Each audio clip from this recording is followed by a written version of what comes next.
Well, let's return to this disagreement and this concern by economists over the rate cut.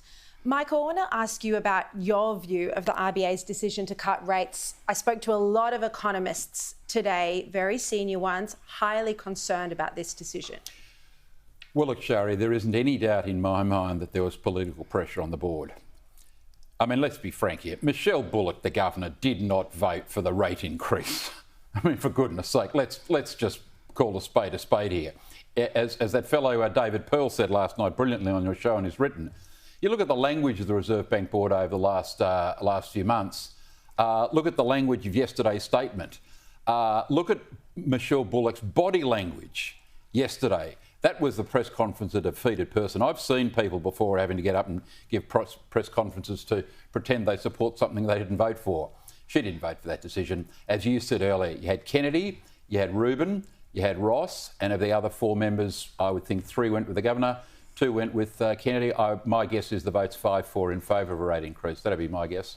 But she didn't vote for that rate increase. Someone did put to me today that she might have agreed to it with Stephen Kennedy before walking in to the boardroom meeting. So they might have agreed to present, this is the consensus position we've arrived at, right? So she might have actually voted for it in the room, but had that conversation beforehand. Well, who would have spoken against it at the board meeting? If you've got the Treasury Secretary and the Reserve Bank Governor saying we strongly agree with this 0.25 rate increase, rate cut. Well, because the case... Who was speaking against it? Well, the case wasn't there. And clearly, the RBA staff, the statement they released was more supportive of a hold, Graham Richardson. What do you think about this? Yeah, I don't think I can disagree with that.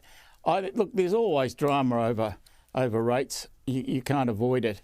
And there's always going to be that temptation to accuse the RBA board of making decisions that are politically helpful to the government. But that doesn't necessarily mean that was the aim. Sometimes that's just the right economic decision to make. I mean, my impressions of the board are that they are genuinely independent. I don't believe they just put their hand up when the government says bark. Yeah, but Steve Kennedy's on the board. He's not independent.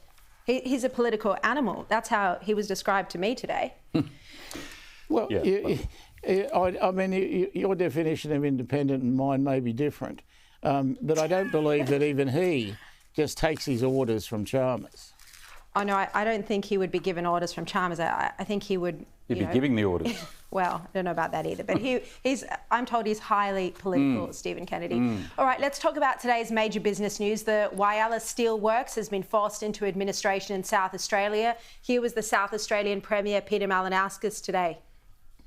I look forward to being on the ground. In fact, I'd love to be there now, to be honest. To be able to look in the eyes of people that work at the steelworks and assure them of their future and the fact that they're in a far better position right now than where they were this morning.